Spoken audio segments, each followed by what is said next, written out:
আলি সাইয়্যিদিনা মুহাম্মাদিন ওয়া বারিক ওয়া সাল্লিম।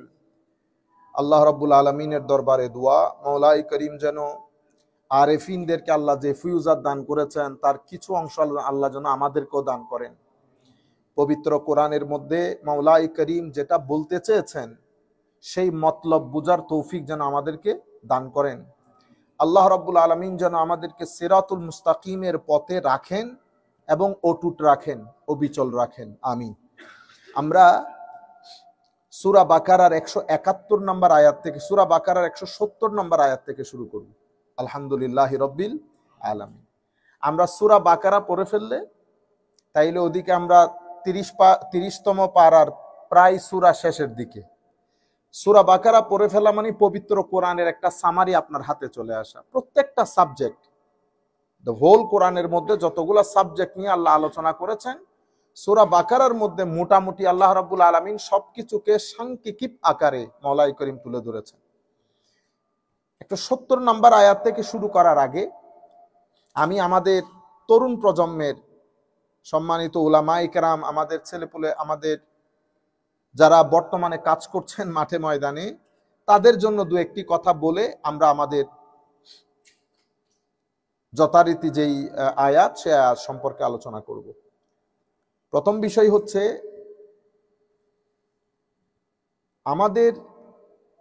আমার নবী সাল্লাল্লাহু আলাইহি ওয়াসাল্লাম দুনিয়া থেকে চলে গেছেন, অতঃপর সাহাবায়ে কেরামের দৌড় শুরু হলো। সাহাবায়ে কেরামের দৌড় শুরু হয়েছে। সাহাবায়ে কেরামের সময়কাল থেকে মুনাফিকিনরা মুসলমানদের সমাজের মধ্যে বিভিন্ন ধরনের কথাবার্তা ছড়িয়ে মুসলিম সমাজের মধ্যে একটা অনৈক্য তৈরির চেষ্টা করেছে। সেই অনৈক্যের ধারাবাহিকতায় এটা যেতে যেতে আমরা এখন আজকের দিন পর্যন্ত আছি। এবং আমাদের সম্মানিত উলামায়ে কেরাম যারা মাঠে ময়দানে কাজ করছেন, তাদেরকে আমি যেটা বলবো সেটা হচ্ছে, এই রাস্তাটা সহজ রাস্তা না। আমাদের এখানে আমরা যখন মাঠে ময়দানে কাজ করি তো 3 ক্যাটাগরির লোক থাকে, মানে 3টা মাইন্ডসেট। আপনারা এটা বোঝার চেষ্টা করবেন। একটা মাইন্ডসেট হচ্ছে এফরাতের লোক, যারা এফরাত করে, মানে আপনার প্রয়োজন ½ লিটার পানি, আমি ধরেন এটার মধ্যে ½ লিটার লাগতে পারবো। এরা কি করে, এরা ডালতে ডালতে ডালতে 1 লিটার বানাই দেয়। তো 1 লিটার, এটা ½ লিটারের মধ্যে তো আমি 1 লিটার রাখতে পারবো না, তাইলে ½ লিটার ঢুকবে, বাকি ½ লিটার বের হয়ে যাবে। এরা হচ্ছে এফরাতের কনসেপ্টের লোক। এদেরকে বলছে জিয়ারত করতে। এরা জিয়ারতের নাম দিয়ে সব ধরনের কাজ করে। বেশি মহব্বত, কি মহব্বত বেশি, এমন এমন কিছু তারা ঢুকিয়ে দিয়েছে, এটার মাধ্যমে ধর্মের মধ্যে গুলুফ, সীমা লঙ্ঘন, এগুলা ধর্মের ভিতরে ঢুকে যায়। মানে যা আমার নবী বলেন নাই, ধর্মের মধ্যে নাই, সেই সমস্ত জিনিসগুলো কি হয়ে যায়, ধর্মের ভিতরে ঢুকে যায়। নবীদেরকে সম্মান করব, কিন্তু খ্রিস্টানরা সম্মান করতে করতে ঈসা আলাইহিস সালামকে আল্লাহর ছেলে বানিয়ে ফেলছে, পার্ট অফ গড। তাইলে এটা কি হয়েছে, এফরাত, মানে ডালতে বলেছে ½ লিটার, ঢেলে দিয়েছে ফুল লিটার। এটা একটা ক্যাটাগরি সমাজের মধ্যে, সংখ্যায় অনেক বেশি। এটার রিয়াকশন হচ্ছে তফরিত। এ যেহেতু 1 লিটার দিয়েছে, ও দেখছে না এখানে তো ½ লিটার, সে বলতেছে না ½ লিটারও ডালবো না, 1 পাওয়া ডালছে। বেশি কেয়ারফুল।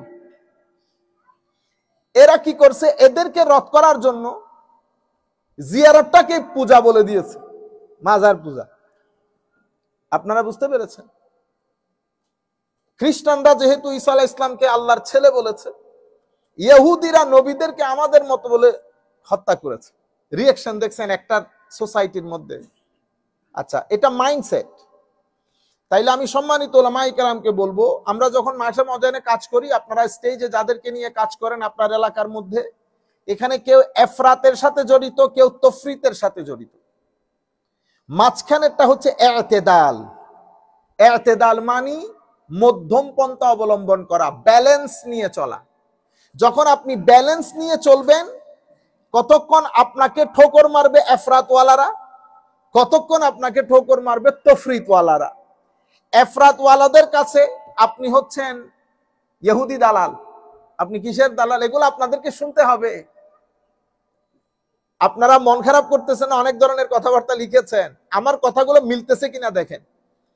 আপনি যখন ব্যালেন্স নিয়ে চলতে চাইবেন, শুধু জিয়ারতটা তুলে ধরবেন, শুধু তাসাউফ তুলে ধরবেন, শুধু তরিকত তুলে ধরবেন, ইশকে রাসূল সাল্লাল্লাহু আলাইহি ওয়াসাল্লামের নাম নিয়ে, আল্লাহ রাসূলের মুহাব্বতের নাম নিয়ে আমাদের বিভিন্ন জায়গা থেকে নাত খারা এসে আপনাদেরকে ব্যস্তে ঢুকাই দেয় না। ইয়ানি ঘটনা এরকম, নাতের মজলিসে বসলেই ব্যস্তের দরজা উন্মুক্ত হয়ে যায়।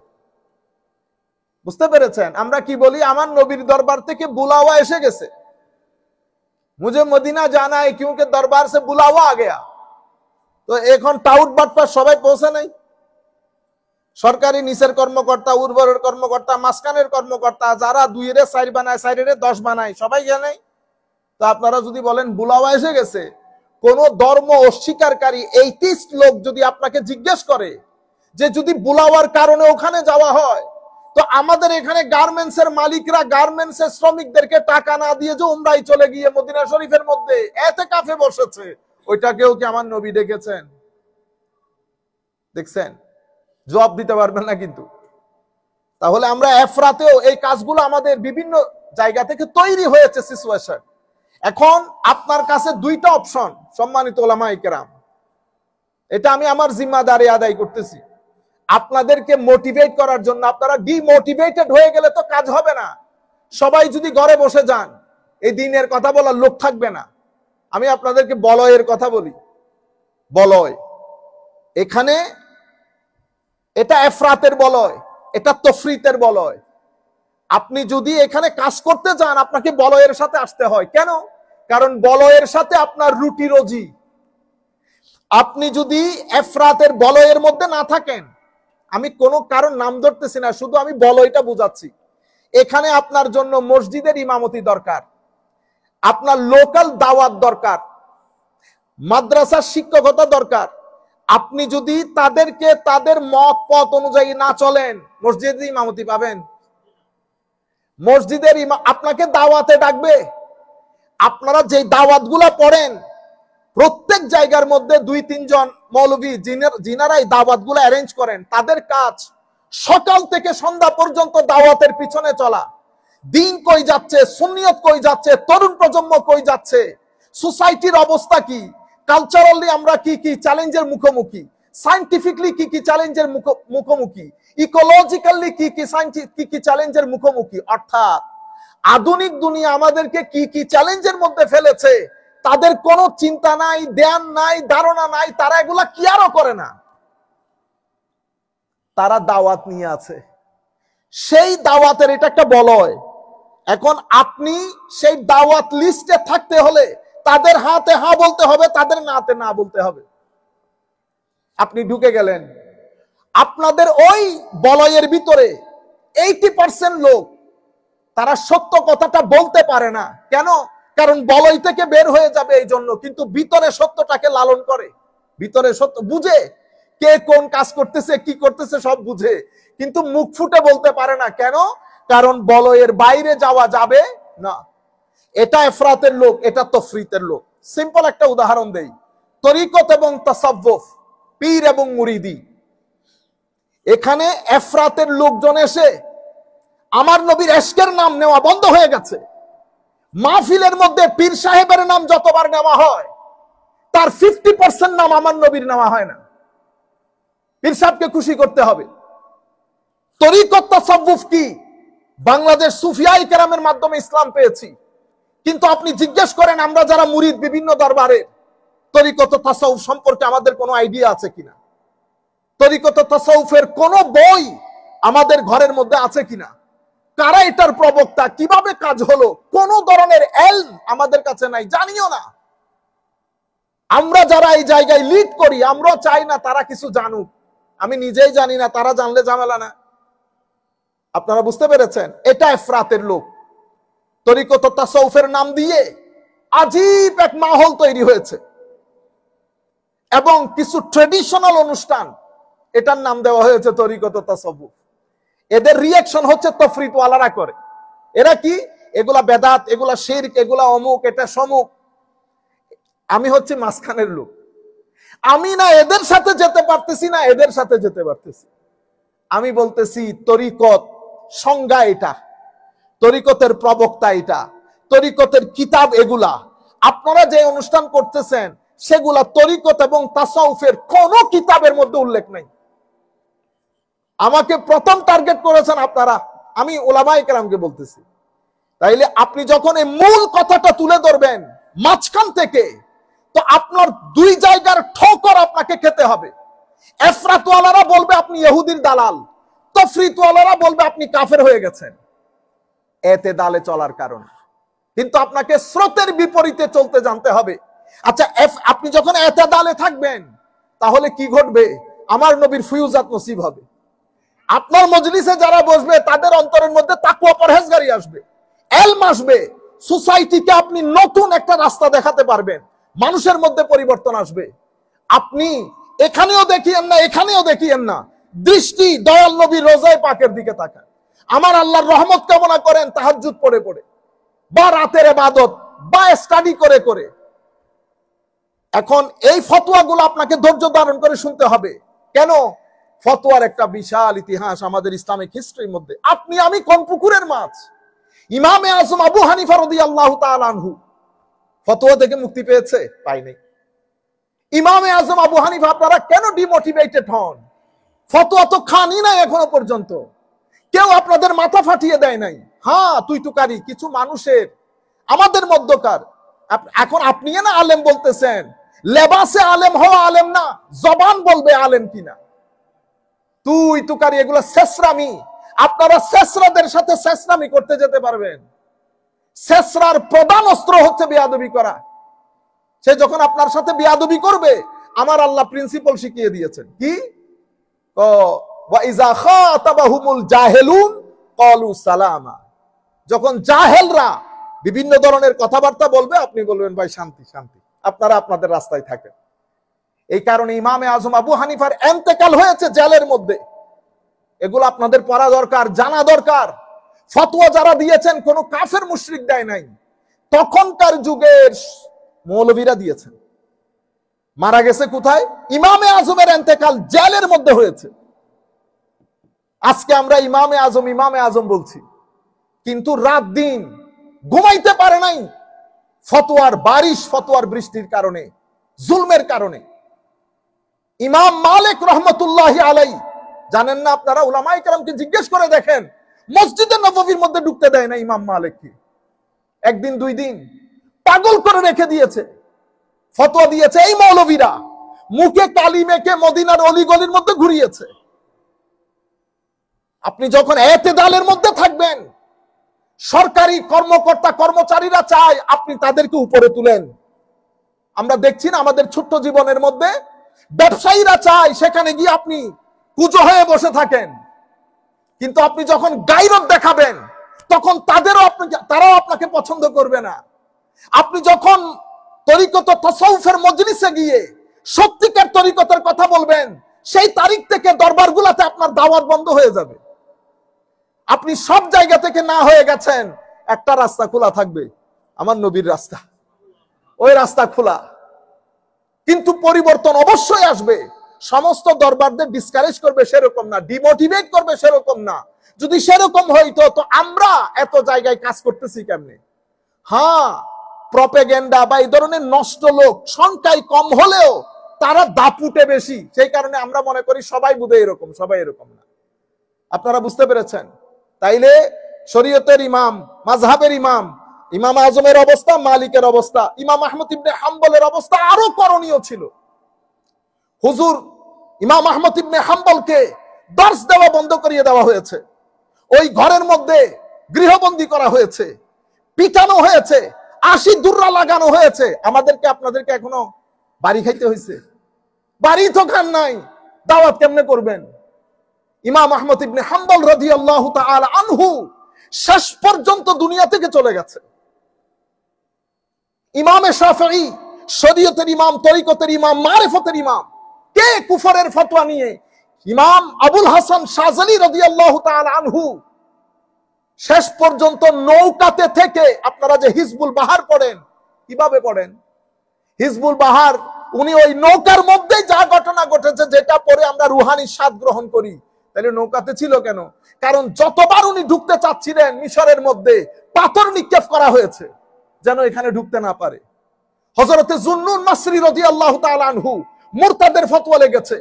সাহাল তুস্তারি যার কথাবার্তা বাদে আমরা রুহানিয়ত বোঝা যায় না, সেই সাহাল তুস্তারি রাদিয়াল্লাহু তাআলা আনহুকে তুস্তার থেকে বের করে দেওয়া হয়েছে।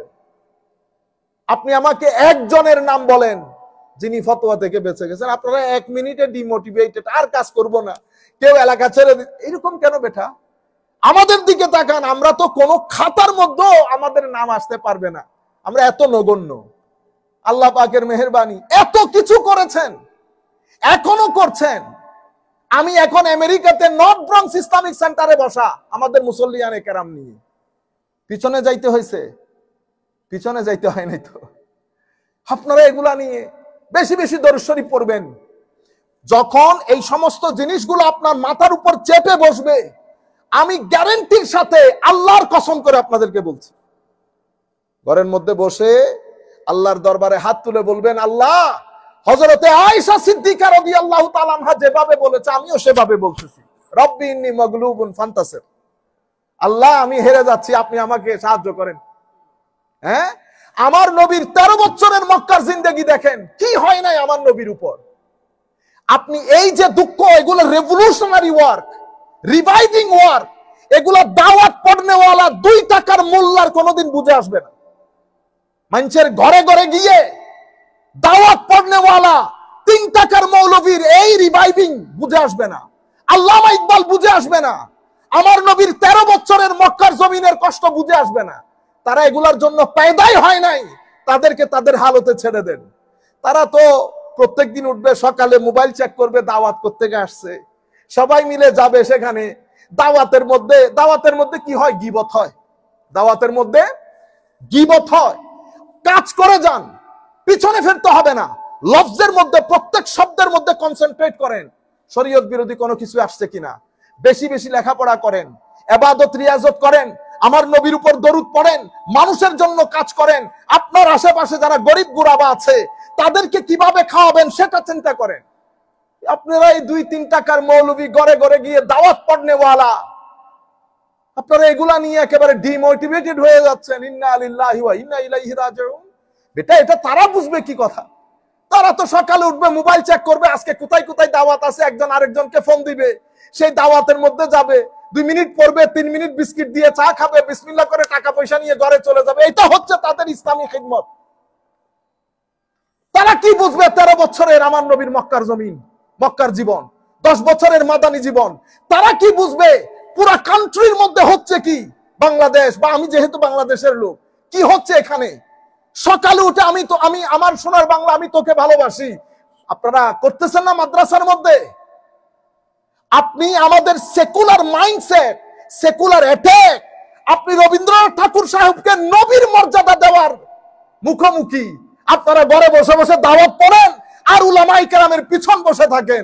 আমার নবী কিয়ামতের ময়দানে জিজ্ঞেস করবে। আমি ছেলেদেরকে বলছি, ইতিহাস পড়েন, বাংলাদেশের, আমাদের সাবকন্টিনেন্টের ইতিহাস জানা দরকার। তাহলে আমাদের আক্রমণগুলো বুঝতে পারবেন, চ্যালেঞ্জেস গুলা বুঝতে পারবেন, তরুণ প্রজন্ম চ্যালেঞ্জের মুখোমুখি, বুঝতে পারবেন। আপনি আমাদের বাংলাদেশে ইকবালের নাম নেওয়া বন্ধ হয়ে গেছে, কেন হয়েছে? কোনদিন মাথায় এসেছে?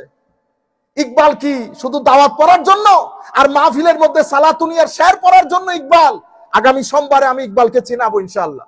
আপনারা আগামী সোমবার আমাদের এই দর্স হবে শুধুমাত্র আল্লামা ইকবালের উপর।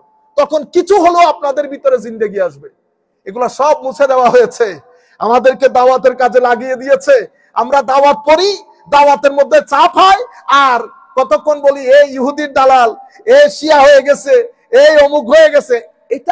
এটা ওদের দুর্বল, এরা এর থেকে বের হইতে পারবে না। এটা না করলে ওনারা করবেনটা কি আমাকে বলেন তো? কি কাজ করবেন ওনারা? সুতরাং ডিমোটিভেটেড হয়ে না। আপনার মজলিসে বসবে তরুণ প্রজন্ম, হাহাকার করছে, তৃষ্ণার্ত, তারা পানি দরকার তাদেরকে পানি সার্ভ করেন। আমার নবী মদিনা শরীফ থেকে খুশি হবে। এই কারণে দেখেন না, এদের নিজেদের চোখের পানি নাই, এদের সবার সিনার জমিন শুকিয়ে গেছে, রুহানিয়ত নাই কোথাও। তরুণ প্রজন্ম মাহফিল থেকে বিমুখ হয়ে গেছে। মাহফিল গুলাকে হাসি মজাকের আসর বানিয়েছি, সেখানে গান গাওয়া হচ্ছে, সেখানে আরো কত কিছু করা হচ্ছে। ইলম, রুহানিয়ত, আখলাক, আমার নবীর সবুজ বিপ্লব সবকিছু মজলিস থেকে মুছে গেছে। সেকুলারিজম, কিছুদিন আগে রইসুদ্দিন হত্যা হয়েছে, পেরেছেন আপনারা? কেউ খবর নিয়েছেন? পারবেন না। কেন? দাওয়াত আপনাকে মশগুল করে দিয়েছে। এবং গ্রুপিং গ্রুপিং আমার চেয়ারে বসাইতে হবে, আমাকে কথা বলতে হবে, এগুলার কারণে। সুতরাং আপনারা যদি বেটা এগুলার ভিতরে যান তাইলে তো কাজ করতে পারবেন না। আখেরি আপনারা এই বিষয়গুলা মাথা থেকে সরিয়ে দেন। সমস্ত আলেম কিতাবপত্র পড়েন, দেখবেন কোন সুফি ম্যাক্সিমাম তাকফিরের ফতোয়া থেকে, কুফরের ফতোয়া থেকে। সেই কারণে ইমাম গাজালি রাহমাতুল্লাহি আলাইহি ওয়া নাফা'না বিউলুমিহি ফিদ দারাইন আমিন, ইমাম গাজালির কিতাব ফাইসালুত তাফরাকা বাইনাল ইসলামে ওয়াজ জানাদিকা, এটা একটা উসুলি কিতাব আকীদার। আপনারা এই কিতাবটা পড়বেন। ওখানে উনি শুরুতেই বলছেন, আজীব মাহল, আশআরি মাতুরিদিকে তাকফির করে, মাতুরিদি হাম্বলিকে তাকফির করে। এই তাকফির থেকে আমাদেরকে বের হয়ে আসতে হবে। সেই কারণে মক্কার জমিনে আমার নবী যখন এই ক্ল্যাশিং সিচুয়েশন, মহব্বতের দাওয়াত দিয়েছেন, ইত্তেহাদের দাওয়াত দিয়েছেন, রুহামা উ বাইনাহুম বলেছেন। কিন্তু আমরা কিছুদিন আগেও শুনছি কোরআন শরীফের আয়াত পরে হুজুর, আমাদের এখানে তাফসীর আবার দুই ধরনের। এক ধরনের তাফসীর হচ্ছে মানুষ একটা টার্গেট করছি, টার্গেট করে উনি কি কি কাজ করেন সেটা বের করছি, বের করে কোরআন শরীফ থেকে আয়াত পড়ছি, আয়াত পরে ওই ওনাকে কি করার জন্য, পিঞ্চিং করার জন্য তাফসীর করতেছি, মানুষকে অ্যাড্রেস করে। বুঝতে পেরেছেন? আরেকজনকে বলতে শুনেছি, আপনারা বলছেন আমি গালি দেই, আমি কখনো গালি দেই না, আল্লাহ কোরআনে পাকের মধ্যে গালি দিয়েছেন। দেখছেন কত বড় জাহেল, মূর্খ, অশ্লীল মানুষ। আল্লাহ কি বলেন নাই? তাব্বাত ইয়াদা আবি লাহাবি ওয়া তাব, ওয়াজ করতেছে। তাইলে আল্লাহ গালি দিলে, আরে খোদা, আপনারা এগুলা গিলেনও বসে বসে বেটা। তো এখনো হয় কি, আল্লাহ বলেছেন মুনাফিকদের উপর ওয়াগলুজ আলাইহিম, খুব কঠিন ভাবে। তো আপনি কি, আমি কি মুনাফিকদের সাথে কথা বলতেছি? মাহফিলে কি মুনাফিক আসছে? ইন্না আলিল্লাহ। তাইলে আপনি আল্লাহ আয়াতটা যেভাবে বলছেন সেখান থেকে উঠিয়ে এনে আপনার অন্তরের গরজ এবং অন্তরকে খুশি করার জন্য এক ব্যক্তিকে টার্গেট করে ওনার জন্য ওয়াজগুলা করতেছে। এগুলা তো আপনারা জানেন না, এগুলা সোসাইটিকে আপনারা অ্যাওয়্যার করবেন। আল্লাহ আমাদের হামি ও নাসির হোক। আশা করি আপনাদের ওষুধ হয়েছে, আপনারা ডিমোটিভেটেড হবেন না, আল্লাহর দরবারে তওবা করবেন। তওবা করে আবার একজন মানুষ হোক, দুইজন মানুষ হোক, মাহফিলে বেশি মানুষ লাগবে না, তিনজন মানুষ হোক, সত্যিকার কথাগুলা বলবেন। কোরআন এবং সুন্নাহ থেকে সত্যিকার কথাগুলা জাতিকে জানান দেবেন।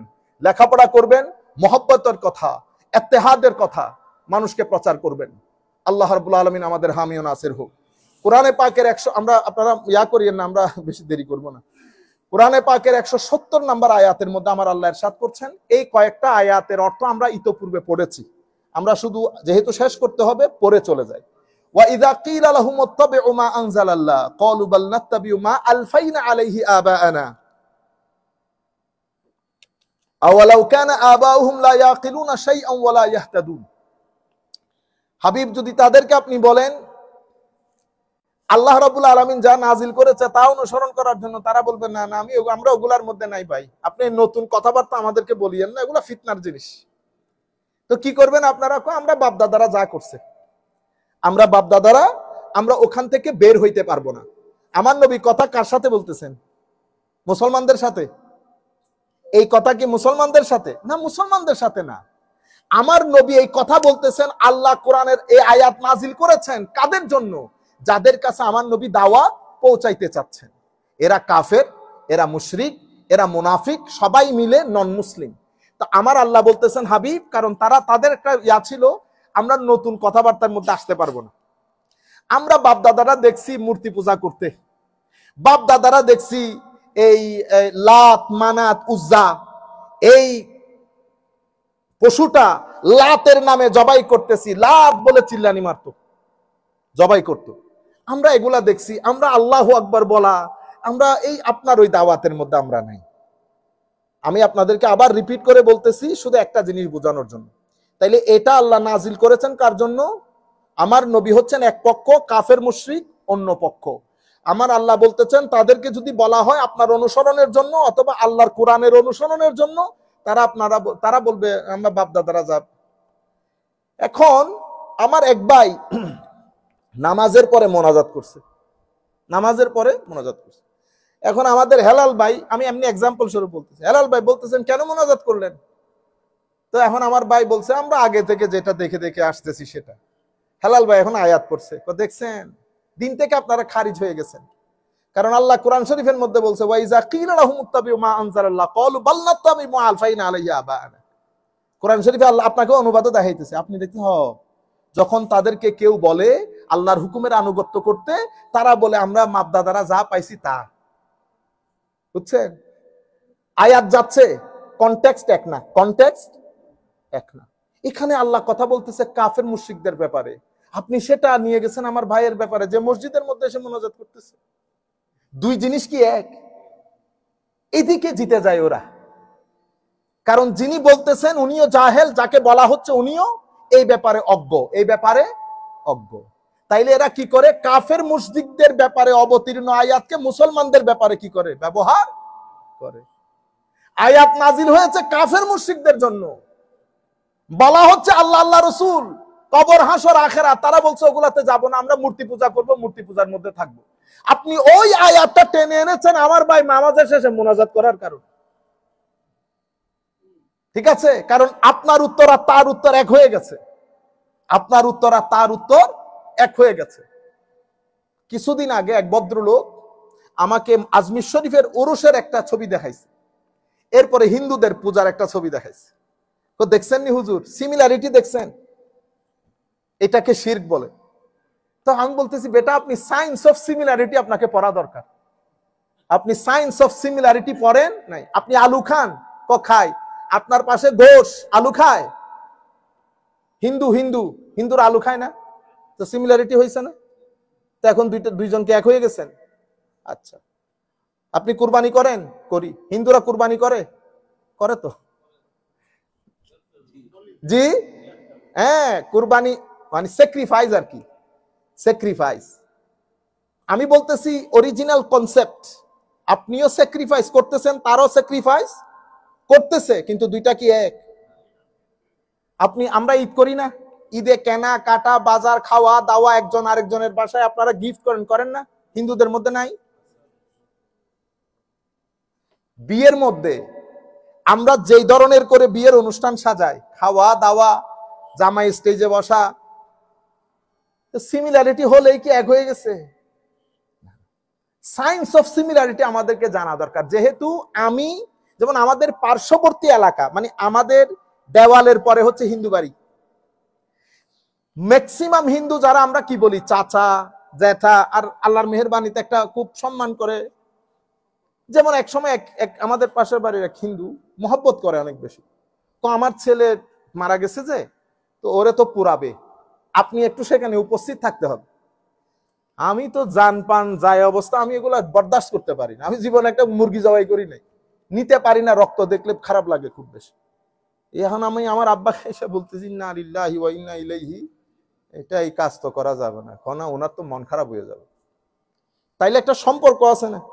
আচ্ছা, তাহলে আমরা চাচা জ্যাঠা ডাকতেছি, দুইজন যখন বড় হচ্ছি, একই স্কুল, একই গ্রাউন্ডে লেখাপড়া, একই হোটেলে খাইছেন, একই হোস্টেলে থাকছেন, একইভাবে চিন্তা চেতনার বড়, তো দুইজনে জানেন কার ঘরে কি হয় কি হয় না। তো কালচারালি, এই জন্য বলছি সায়েন্স অফ সিমিলারিটিস বুঝতে হলে, আমি যখন এক কালচারে বড় হচ্ছি, তো আমাদের এখানে ম্যাক্সিমাম কালচার দুইজনের সমান।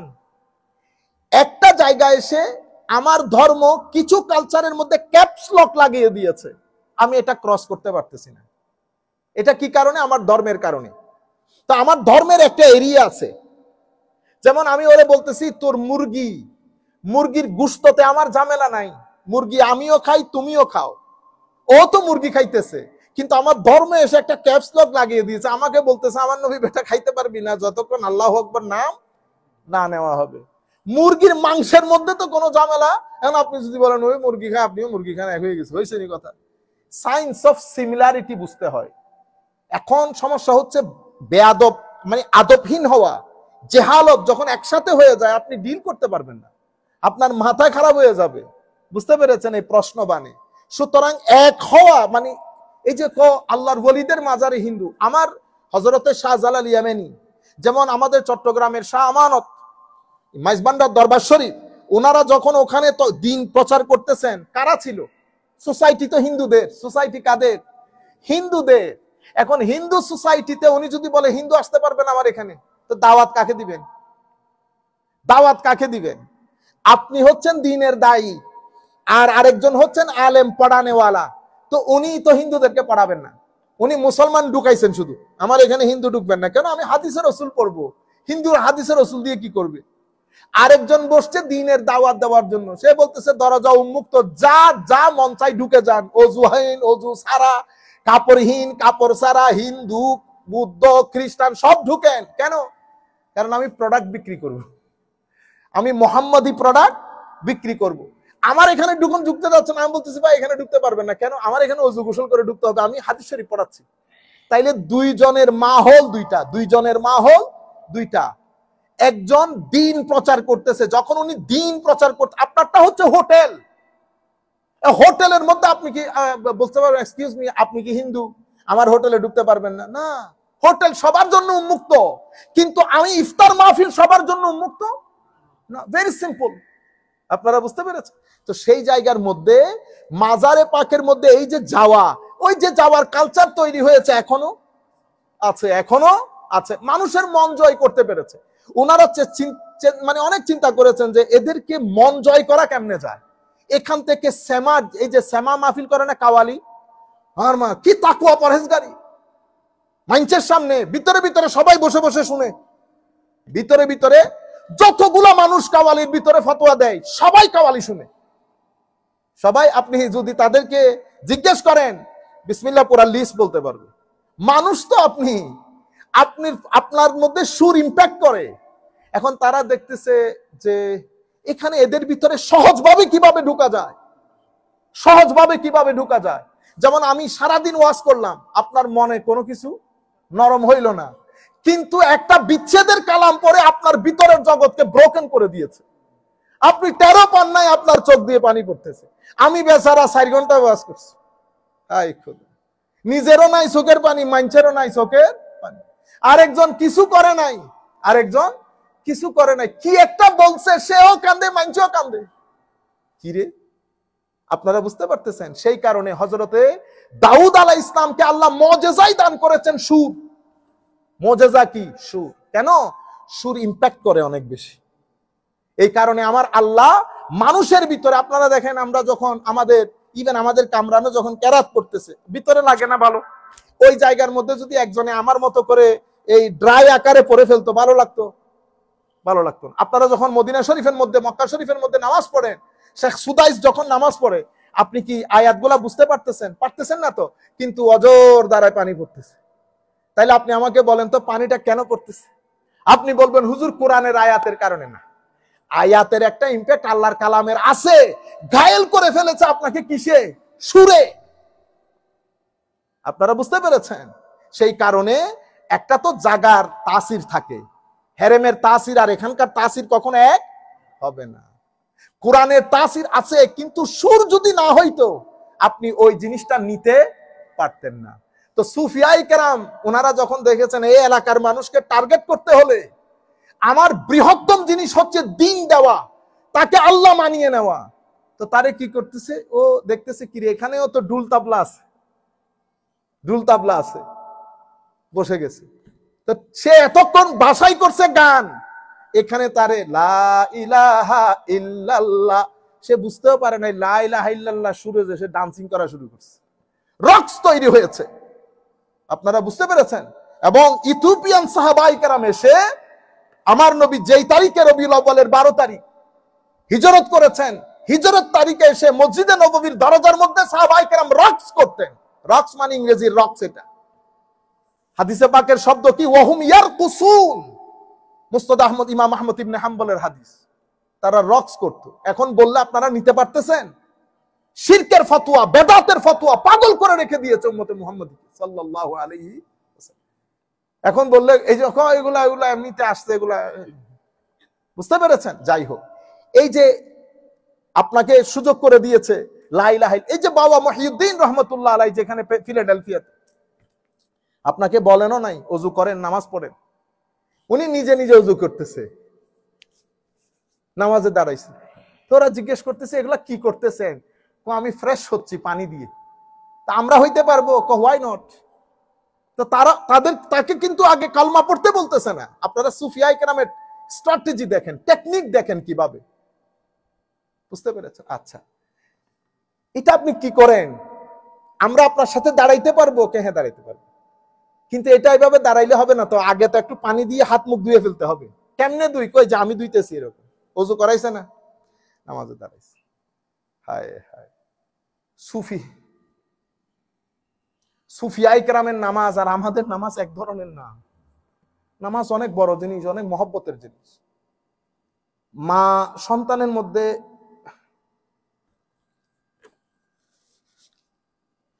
অনেক মা শুয়ে পড়লে সন্তান মার বুকে ঢুকে যায় না, কি মহব্বত।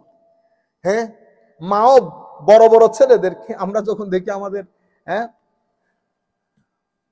আমাদের বড় বড় খালাতো ভাই চাচতো ভাইকেও দেখছি, মারে জড়াই ধরছে, মা ছাইরা দে ছাইরা দে, তুই বড় হয়ে গেছিস না, ধরে না। ঠিক সেই রকম আপনি যখন আল্লাহকে মহব্বত করতে চাইবেন, আমার আল্লাহ এরকম মহব্বত করে আপনাকে। সুফিয়ায়ে কেরাম যখন নামাজের মধ্যে দাঁড়ান, ওইটা নামাজ। আমাদের নামাজ তো শুরু শেষ কখন জানিও না। আমরা তো শুরুর সময় মহব্বত আসে না, আমরা শেষ কিভাবে করব সেটা চিন্তার মধ্যে। অর্থাৎ নামাজ মনে হয় যেন বোঝ হয়ে গেছে আমাদের উপর। সুফিয়ায়ে কেরামের নামাজ সেরকম না। এদের নামাজ মানুষকে ইম্প্যাক্ট করে। দাঁড়াইছে তো দাঁড়াইছে কিয়ামের মধ্যে, কিয়াম তো কিয়ামই, এরপরে রুকু সুজুদ, তারা নামাজ সালাম ফিরাই বলতেছে এটা তো একটা স্পিরিচুয়াল আজীব শান্তি। এটা কেন পাইলেন? এটা কিরকম হইল? কবে এটা, এটার জন্য দুইটা শব্দ পড়তে হয়। কি? এটা করলে তো তালা কি হবে? আনলক হবে। How to do it? You just say আশহাদু আল্লা ইলাহা ইল্লাল্লাহ ওয়া আশহাদু আন্না মুহাম্মাদার রাসূলুল্লাহ। That's it, finish. দেখছেন, এই মুসলমান হয়ে গেছে, কিন্তু এই মুসলমান হয়ে গেছে। হিন্দুরা টং টং টং টং বাজাইছে না সারা রাত। সুফির দরবারে সুফি চিন্তা করছে, রে টং টং আলারে কি করা যায়, কি করা যায়। পরে দফ আর হারমোনিয়াম দিয়ে বসাই দিছে, লা ইলাহা ইল্লাল্লাহ। এও প্রথমে খুব করছে, পরে দেখে যে না, এই ওয়াজ দেশে গেছে, ওয়াজ দেশে গেছে। পরে বলতেছে না কালকেও আসতে হবে, পরশু আসতে হবে। আস্তে আস্তে সেও বুঝে নাই সে কখন মুসলমান হয়ে গেছে। এরপরে বলতেছে, হুজুর আমি তো আপনাকে ভালো লাগছে, আমি তো দিন কবুল করে ফেলছি। হুজুর এলাকার মধ্যে তো আমাকে মেরে ফেলবে ওরা, আমি যদি বলি আমি মুসলমান হয়েছি। কবে এটা এলাকায় বলতে হবে না, এলাকায় তুই নিজে ভিতরে রাখ, তুই যে মুসলমান হয়ে গেছিস সেটা। তো হুজুর আমি মারা গেলে, সেটা আল্লাহ দেখবে, সেটা আল্লাহ দেখবে। অসংখ্য জায়গার মধ্যে এই ঘটনা বর্ণিত হয়েছে। এই সমস্ত সুফিয়ায়ে কেরামের সাথে সম্পৃক্ত লোক যখন মারা যায়, আমার আল্লাহ গায়েবী ভাবে তাদের জানাজার ব্যবস্থা করে। জ্বালাইতে যায় জ্বালাইতে পারে না, পুরাইতে যায় পুরাইতে পারে না। আপনারা বুঝতে পারছেন? বাইরে থেকে আজকে 500, 600, 250, 300, 100 বছর পরে এসে আপনারা ফতোয়া লাগাইতেছেন, এখানে এই যায় ওখানে সে যায়। গোড়ার খবর রেখেছেন? হুজুর সবকিছু থেকে তো বের করে দিয়েছে, কোথায় যাব বেটা, আমার সম্পদ আছে। এ মুরিদদেরকে বলছে কালকে যা টাকা পয়সা আছে নিয়ে আসবি। কেন হুজুর? ওই 2-4 জন মুসলমান হয়েছে, এদেরকে সহযোগিতা করতে হবে। আচ্ছা, এরপরে সমাজের গরিব দুস্থ মানুষ এসে জমে যাচ্ছে, কি করতে হবে? এই সমাজের মধ্যে যারা একটু টাকা পয়সা দেন ও দেয়। এই যে খাওয়া দাওয়া শুরু হয়েছে মাজারে পাকগুলার মধ্যে, আজকের দিন পর্যন্ত মালিক শাহ রহমতুল্লাহি আলাইহি সেদিন ইন্তেকাল করেছেন আমাদের উপদ্বীপ, আমাদের হেলাল ভাই চেনে। 5000 লোক সকাল বিকাল খাদ্য গ্রহণ করে। How many people? 5000 people. Can you imagine? Enayetpur দরবারের মধ্যে আমি জোহরের নামাজ পড়ে বের হয়েছি, দেখি লঙ্গরখানা ওপেন। বেটা কাদেরকে খাওয়ান? হুজুর সবাই, মুসলিম নন মুসলিম সবাই। 1200 থেকে আর 2000 লোক ডেইলি খাদ্য গ্রহণ করতেছে। হেন কোন দরবার আছে খাদ্য খাওয়াচ্ছেন? আপনি পারবেন? আমার ঘরের মধ্যে কোনো মেহমান আসে এখন, বুঝতে পেরেছেন? এই আন্দাজে দিনগুলা প্রচার হয়েছে। এটার উপরে যখন দেখতেছে মুসলমানদের এই জায়গাগুলাকে বন্ধ করে রাখার কোনো উপায় নাই, তখন আমাদেরও পতন হলো, ওয়েস্টার্ন কান্ট্রি গিয়ে আমাদের উপর সায়ের হলো, তারা মিডল ইস্টের দুই একটা তেল সমৃদ্ধ দেশকে একসাথে নিয়ে ফতোয়ার বাজার গরম করলো। উদ্দেশ্য কি? উম্মতে মুসলিমার এই কাজটাকে বন্ধ করে দিতে, তরুণ প্রজন্মকে মাজার বিমুখ করতে। কারণ এটা তো এনার্জি, পজিটিভ এনার্জি, যেই যাবে পজিটিভলি এনার্জেটিক হবে। এখন তরুণ প্রজন্মকে যদি এখান থেকে দূরে রাখতে চায়, তাহলে কি করতে হবে? সব জায়গায় বেদাত শিরকের ফতোয়া লাগিয়ে দাও, কনফিউজ করে দাও উম্মতে মুসলিমাকে। আপনারা দেখতেছেন না, বাবা মহিউদ্দিন রহমতুল্লাহ আলাই কোন লেখাপড়া আছে? কিছুই তো নাই, গ্রামীণ লোক। পেনসিলভেনিয়ার মধ্যে সে পাগল করে দিছে না?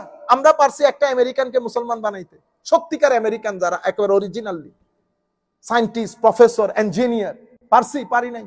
এই ভদ্রলোক থেকে পাহাড় থেকে উঠে এসে এখানে সবাইকে ইসলাম কবুল করে কি একটা মানে রেভলিউশন তৈরি করে দিয়েছে। কিভাবে করেছে? এটাকে রুহানিয়ত বলে, মহব্বত, রুহানিয়ত। আমি তরুণ প্রজন্মকে এই জিনিসগুলোর প্রতি উদ্বুদ্ধ করতে চাচ্ছি। আমাদের ছেলে পেলেগুলা আপনাদের সহযোগিতা প্রয়োজন। তারা ডিপ্রেসড, তারা ইউনিভার্সিটিতে গিয়ে বন্ধু বান্ধবদের সাথে মিশে বিভিন্ন ধরনের এডিকশনের সাথে জড়িত হয়ে যাচ্ছে। আপনারা তাদের জন্য কাজ করেন, তাদের সাথে মিশেন। আপনারা যে এলিট ক্লাস দেখাইতেছেন, কারোর সাথে মিশেন না, কথা বলেন না, এরকম করলে তো তরুণ প্রজন্ম সহযোগিতা পাবে না। আমরা শুধুমাত্র এই জায়গা মেনটেন করতে গিয়ে পুরা আমেরিকার বিভিন্ন স্টেট থেকে সবাইকে একসাথে করে এই যে নর্থ আমেরিকান মুসলিম অ্যালায়েন্স যেটা করেছি, যেটা 28-29 তারিখ আমাদের কনভেনশন হবে, উদ্দেশ্য একটাই, এই ধরনের কিছু করেন, আমার নবী খুশি হবেন, আমার আল্লাহ খুশি হবে। আমরা আর কথা না বাড়াই। তো পবিত্র কোরআনের মধ্যে তাইলে আপনারা একটা মৌলিক জিনিস জানতে পেরেছেন, কনটেক্সট থেকে বের হয়ে আয়াত যেগুলা কাফের মুশরিকদের জন্য নাজিল হয়েছে সেটা মুসলমানদের দিকে নিয়ে যাওয়া, এটাকে বলে খারেজিয়ত। এটাকে বলে খারেজিয়ত, উগ্রপন্থা অবলম্বন করা। এর পরবর্তীতে ওয়া মাসালুল লাযিনা কাফারু কামাসালিল্লাযী ইয়ানঈকু বিমা লা ইয়াসমাউ ইল্লা দুআ ওয়া নিদাআ সুম্মুন বুকমুন উমিয়ুন ফাহুম লা ইয়াকিলুন। সোসাইটির মধ্যে কিছু লোক কখনো আপনার মেসেজকে রিসিভ করবে না।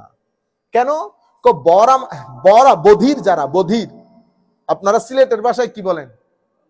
জি, বধির। হ্যাঁ, বধির মানে আমাদের সিটেঙ্গে ভাষায় আমলা খাও।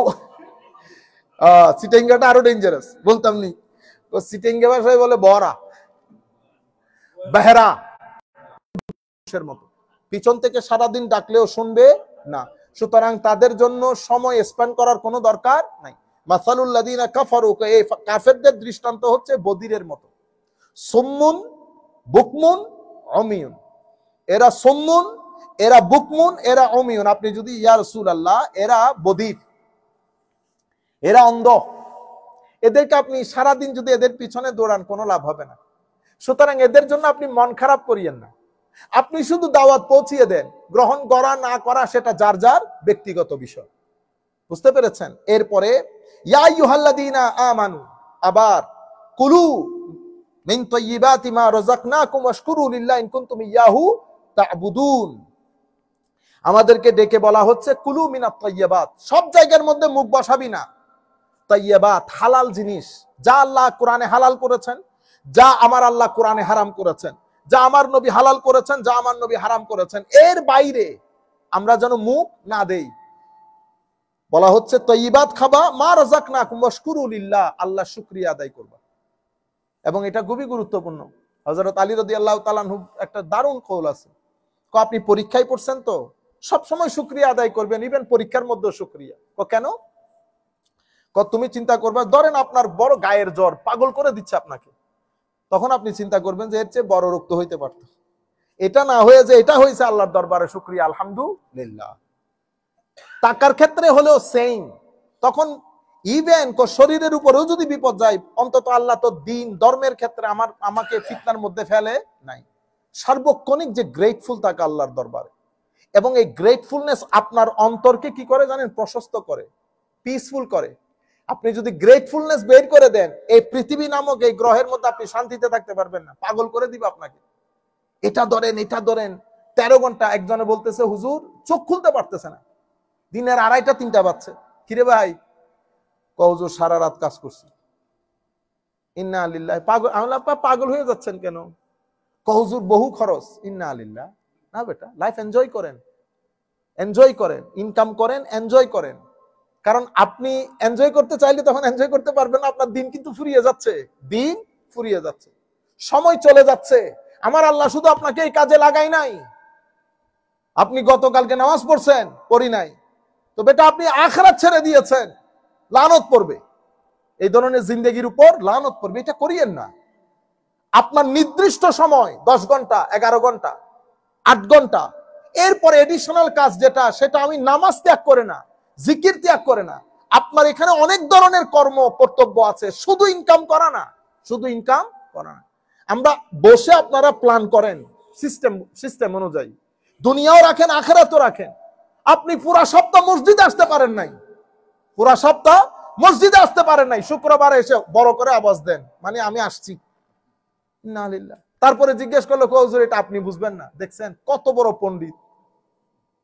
আচ্ছা, ইয়া আইয়ুহাল্লাযীনা আমানু কুলু মিনাত তাইয়্যিবাতি মা রাযাকনাকুম ওয়াশকুরু লিল্লাহি ইন কুনতুম ইয়াহু তা'বুদুন। যদি আপনারা আল্লাহর বন্দেগী করেন, যদি আল্লাহর বান্দা হয়ে থাকেন, তা আল্লাহর দরবারে সব সময় শুকরিয়া আদায় করবেন। আমা আলাইনা ইল্লাল বালাগুল মুবিন। আসসালামু আলাইকুম ওয়া রাহমাতুল্লাহি তাআলা ওয়া বারাকাতুহু।